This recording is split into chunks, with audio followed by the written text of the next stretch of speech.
G'day guys, Mike with the Outer Circle. As you can probably tell from the title of the video, I want to talk today about the Rings of Power. I don't really talk about TV shows because this is a hobby channel. Thing is though, I want to make an exception today, so call it my vent, call it whatever you will, but I want to talk specifically about the Numenoreans and how they've been portrayed in the show, their culture, their society, everything about them, because I really like Numenor, and I hate the portrayal of them. Now, I could talk about all sorts of faults, flaws, problems with this show. I could bring up all the physical attributes. That's low-hanging fruit, though. So I'll save you the click, let's get it out of the way straight away. Yep, Tamriel isn't dark-skinned in the lore. Elendil the Tall was called that because he was 7 feet 11 inches. In the TV series, he's portrayed by a 6-foot actor. I call it low-hanging fruit because there's physical limitations on size of actors, and if the story is good enough, I can live with a person of different skin colour portraying a role. So let's not go down that road. I want to talk about the portrayal of the people, their city, their culture, and their attitude in this series. Some of you may know, but I have a Numenorean army for the Lord of the Rings strategy battle game. I have had this army, my first Lord of the Rings army, since 2001. I bought it before the movies even came out. I already started collecting the miniatures. So I'm kind of big on them, and I really do find them fascinating. They're a fascinating analogue, and you can compare them to real-life great civilizations which were brought down by their own arrogance and foolish decisions. It makes for great storytelling and has a powerful message about greed and apathy, and that is, of course, unless the story is being told by Amazon and Rings of Power team. Another note before I go further, and adapted screenplays. An adapted screenplay is when a book or a play is adapted for film. There's an award for this, and the Lord of the Rings original trilogy scooped them easily up. Adapting a screenplay is a huge endeavour, and often you've got to sacrifice something when you make such a story. That's where the artistic license come in, and we saw this in the Peter Jackson films. Some bad examples of this would be Elves at Helm's Deep, the character Tauriel and her dwarven love triangle involving Legolas in The Hobbit, that kind of thing.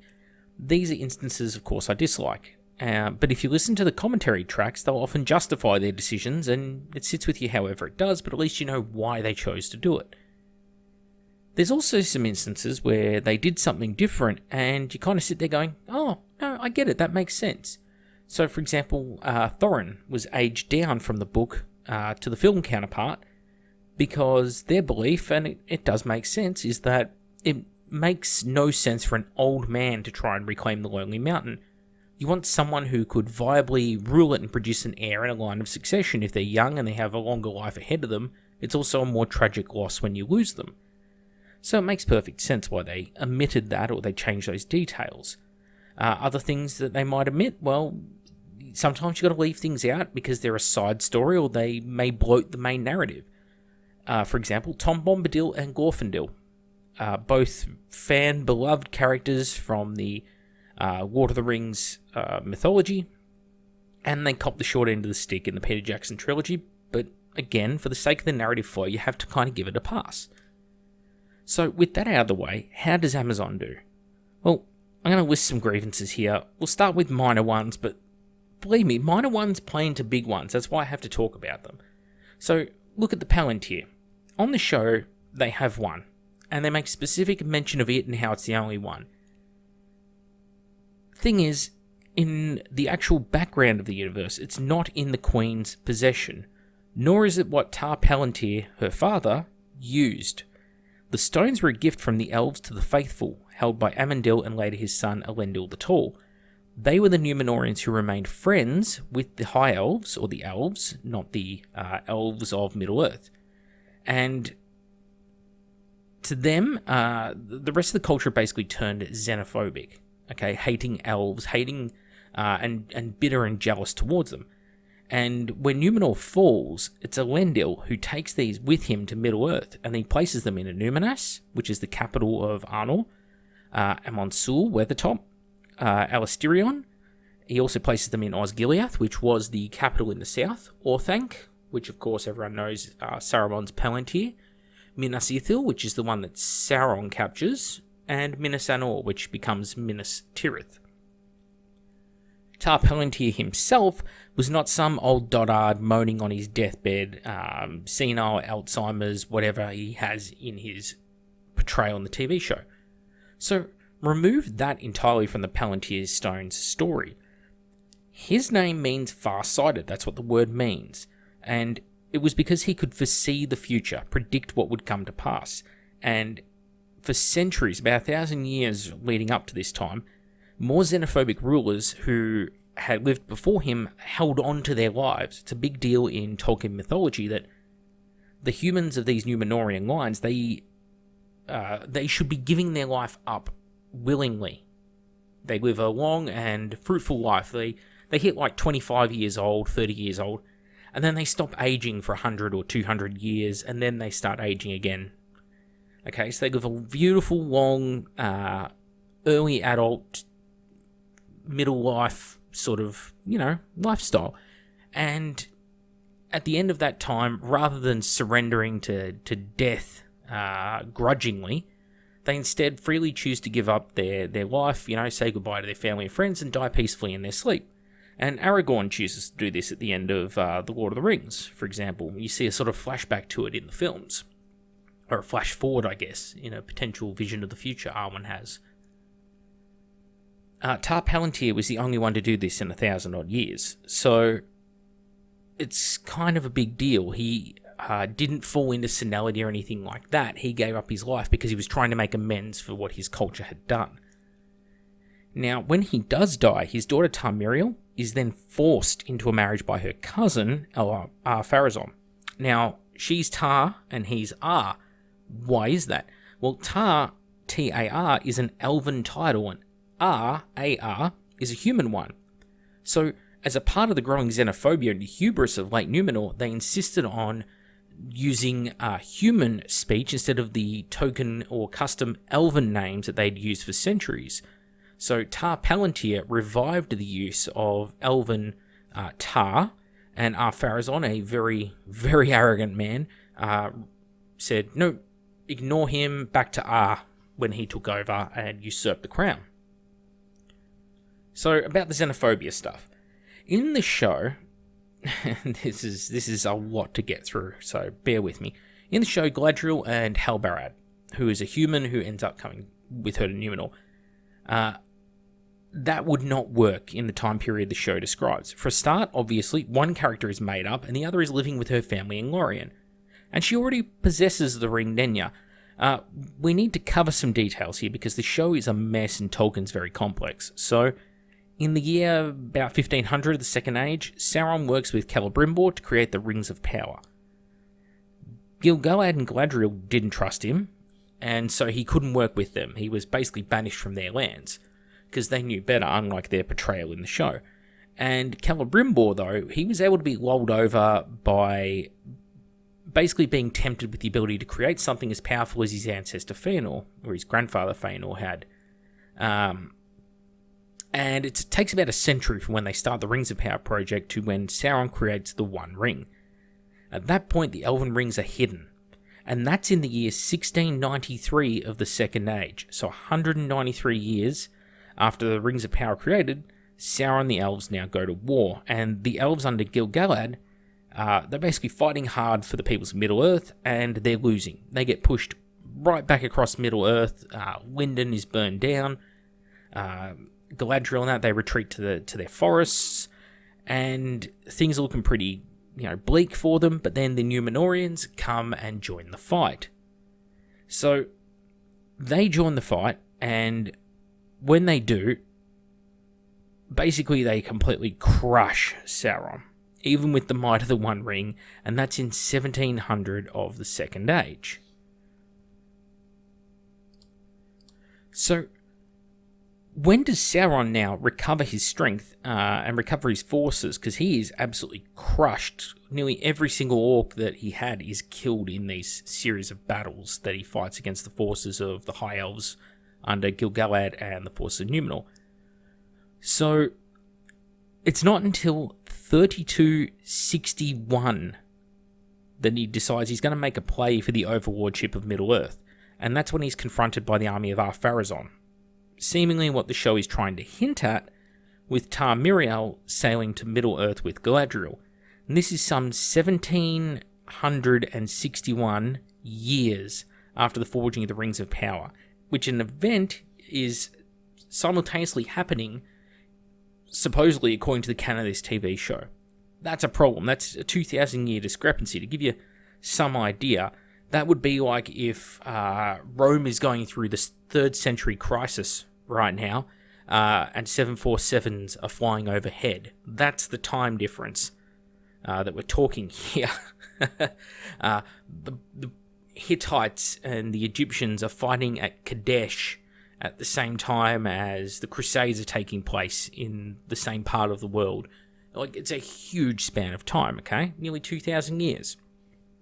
So, this show is trying to fit it all in at once, and it's not, adapting a screenplay, because you could let the narrative of the show breathe. You could focus on the Rings of Power, the relationship of the elves and Celebrimbor and Sauron trying to worm his way into there. Or you could focus on the fall of the Numenor, how over the centuries they've distrust the elves, grow jealous of their power, that kind of thing. And they don't. They're trying to do 2 events separated by 2,000 years simultaneously and combining all these characters together. So, yeah, it's frustrating. Now, for some reference, the fleet of Ar-Pharazôn the Golden, well, his army that lands at Umbar is so powerful that Sauron, even with the One Ring and its power, is completely unable to challenge the power of the Numenoreans. His army literally flees without fighting, and he has to surrender himself in exchange for his life, hoping that he can worm his way out of the situation later. It's very important to understand this. The One Ring does not make him invincible, it makes him incredibly powerful. He is a demigod, basically, with the One Ring, and yet the power of Numenor is so great, he cannot overcome it. And the Amazon TV series shows us 3 small ships as a way of showcasing their armada. Now, the Numenoreans had ships capable of carrying thousands of crew in the lore, or at least that's my own interpretation of it. People feel free to disagree with me. But speaking of the crews, Isildor, he's not a teenager. He's 52 years old at the time of the conflict. His brother Anarion, 42. I don't care that they have a sister now. It doesn't ruin my immersion, but not showing Anarion, the future king of Gondor, probably would have been what I would call a bad move. His death at the Siege of Barad-dûr is a major plot point during the War of the Last Alliance, and it's a shame. Elendil the Tall is also not just some ship captain unknown to the Queen. He's actually the heir to one of the 5 great noble houses that run all of Numenor. If you know Game of Thrones, for example, he's similar to one of the great house leaders in that show, the Starks or the Lannisters. The Queen not only would know him, but he's a direct relative and descendant of the first king of Numenor. He's related to her. And he bears several artifacts from that time that are passed down. The Scepter of Anduini, I'm terrible with the pronunciation of some of these words, I do apologise, and the Sword of Narsil, for example. Okay, the Scepter of Anduini becomes the Scepter of Annúminas. It's passed down, so it's about a 5,000-year-old relic by the time it makes its way to Aragorn. And of course, the Shards of Narsil that becomes Anduril, Aragorn's sword in the film. Well, at this time, it's a sword created in the First Age by a dwarf called, I think, Telkar. I don't have an encyclopedia in front of me. I'm just a nerd who remembers closely what this stuff is. So I really can't stress enough how important he and his son's positions are within Numenorean circles. They're not just some ship's captain and a guy working on the ships. No, this is super powerful royal noble house on the island. The Queen wouldn't be going, "Oh, and who are you?" She'd be like, "Oh, hey, it's my cousin." So yeah. So far, we've established the show has collapsed about 1,700 years of history now into 5 episodes, but it's done so in a way that almost none of the information you need to know is conveyed correctly or effectively, and I'm not just talking about Numenoreans here, so let's talk about this Helbarad guy. So he washes up with Galadriel and is taken to Numenor, and I'll say this, no, just no. You see, the Numenoreans, they live for several hundred years, 200 being a pretty common age of death, and Even as they turn darker and more ill-willed and the gift of long life is taken away from them, they still live into the hundreds, 150, 160. They came to Middle-earth originally as gift givers and founded colonies, and 2,000 years later, by the time of their end, they're literally tyrants. Lesser men were exactly that to them, lesser men, and they treated them as slaves or cattle to be farmed. They worked them to death in mines to farm riches for them and to fell forests so they could construct more ships for their vaunted navy. Not only would they not let one come to Numenor, they most definitely would not be a bunch of fat white slobs who get their ass kicked by him in a blacksmith shop. They'd have a foot in height on him, and they'd have probably a century or more of experience on their side when it comes to fighting. They wouldn't be turning to the man to show them forging tips and tricks, because the Numenoreans are as skilled as craftsmen can get. They rival the dwarves and the Noldorian elves. The men of Numenor crafted Orthanc and the first wall of Minas Tirith of an unbreakable stone. They used steel bows instead of wooden bows that normal men could not replicate. His character should be a fish out of water, maybe, if you're gonna send him to Numenor, contrasting the low technology of his people with the high technology and amazing architecture he witnesses. Taking someone from, ancient Gaul into Rome at its height to see the difference between their little village versus the capital of the empire. I don't know. The temperament of the Numenoreans by the end of their civilization, it's that of a late Republic Rome mixed with a dash of colonial Britain and a sprinkling of Carthage. They have mastery of the waves, a massive technological advantage, professional armies, the best equipment in the world, unparalleled levels of arrogance and ego to go with it, and a blatant xenophobia bred from their jealousy over the immortality of the elves. This is a bad, but I think relatable combo. That's what makes them interesting characters. That's why Numenor fascinates me. They echo true life events, and their downfall is not so hard to believe. We've seen it before, that a nation could go against their own best interests thinking, we've got it in the bag. Look at, for example, Russia in the First Russo-Japanese War. Powerful, giant European land army, okay? And in 1904, they think, we can beat the Japanese. They've literally just come out of a feudal age. They've got a tiny population. It's a little island. Who cares? What could they do? And they looked at the Japanese as a lesser, inferior people. And then they foolishly challenged them without understanding their enemy and went in with ego and arrogance and lost 2 whole fleets and their entire eastern colonial possessions from the war. So, we've seen it. There's some great potential in storytelling there. The Numenoreans are complex characters, but the show just does them no justice. It wants to portray Elendil as a wise everyman leading his 2 teenage children, a son and a daughter, as best he can, while strong Miriel leads the Numenoreans. Well, spoiler, she's forced into an unloving marriage by her cousin and dies locked in a tower as a tidal wave drowns her land and the whole island falls into the ocean.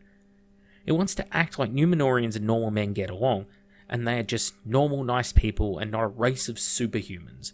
They go from kill all elves to let's fight Middle-earth in the span of 40 minutes. I don't like this show. And another little point to touch on here.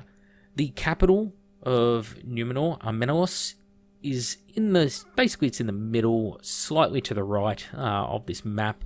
This is a Tolkien map, near the actual mountain of Meneltama.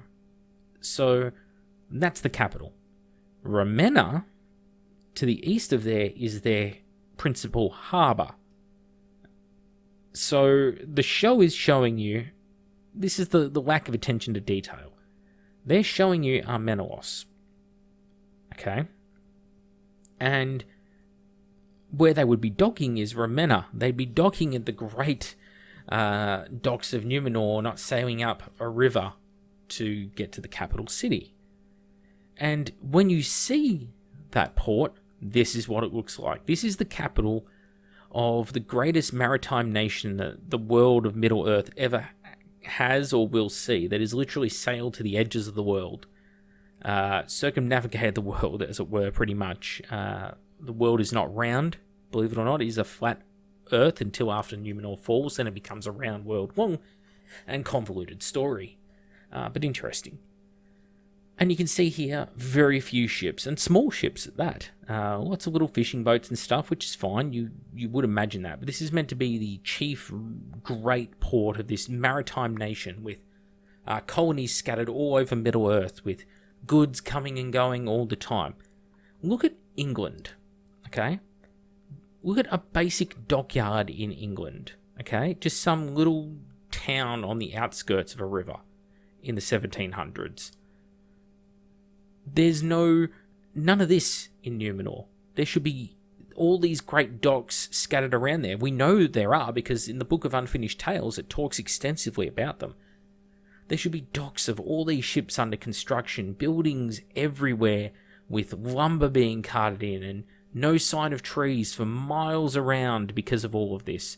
And yet we don't see that here. We see this giant, very, I'm going to say like Greek islands-esque look. I think they're going for a very Iliad Greek styling here. And even if you want to, contrast it with another group of peoples from that sort of time period, the 500 BC time period or something. Carthage, ancient Carthage, okay? Just a regional power, Mediterranean power, okay? But with little colonies scattered throughout the Mediterranean and trading all through the Mediterranean. And this was their great harbour, constructed by us, mere mortals, our distant ancestors. And compare Carthage. Carthage has as many boats in its harbour as the greatest maritime power in all of the Lord of the Rings mythos. And Carthage and Rome at the Battle of Ecnomus in the First Punic War combined put together a fleet which was the greatest fleet that's ever existed in human history, even including the fleets of today. Okay, yeah, it didn't have the firepower of today's fleets, but in sheer manpower alone at Ecnomus, they believe there was over 330,000 people serving. Whether it was the people rowing or the soldiers fighting on the ships or ship's sailing crew. That's a true fleet, and you see it. You see it in all the triremes, for example, around the actual military dock. That's the round section here, versus a lot of the merchant ships in the other part of the dock. You don't see that with a Numenor. And again, this is Numenor at this time, the fall of Numenor, is a very aggressive, militarized naval power that has colonies spread around the world. They're bringing in slaves and all sorts of things, okay? It's the little attention to detail. It looks beautiful, okay? But it's like those scenes in Dunkirk. I really like Christopher Nolan's Dunkirk, and in Christopher Nolan's Dunkirk, the beaches should have hundreds of thousands of British, French, and Belgian soldiers on them, and instead, because he didn't want to use crowd duplication shots and it has to all be filmed in camera, the beaches have a few hundred people on them. And it undersells the scale of it. No matter how visually beautiful something is, it is a missing piece of the story. And what you should be seeing here is not some Greek-style city in the cliffs here that needs just a few more blue rooftops and it's straight out of a British holiday brochure. No, what it should be is thousands of gigantic ships, absolutely as big or bigger than the wooden ships we have here on Earth today, or had 200 years ago at the height of the Age of Sail. Bigger than any of the great clippers or anything like that. And there should be ships being made. There should be no trees for miles around at this harbour. And more than that, the capital should not be here either. Because if the showrunners of this show are not going to follow the things that were set out in the background at all, why even bother? I don't care for the story. Anyway, that's it. That's my little whinge, my little rant on this. I could make one 40 minutes long going into Gladriel and what they've done to that character. Yeah, she's just abandoned her family, I guess, to take up this fight. And Gil-galad, man, poor Gil-galad. He just can't catch a break, can he? Anyway, I'm back with the episode. Hope you enjoyed the episode, and I'll catch you all on the next one.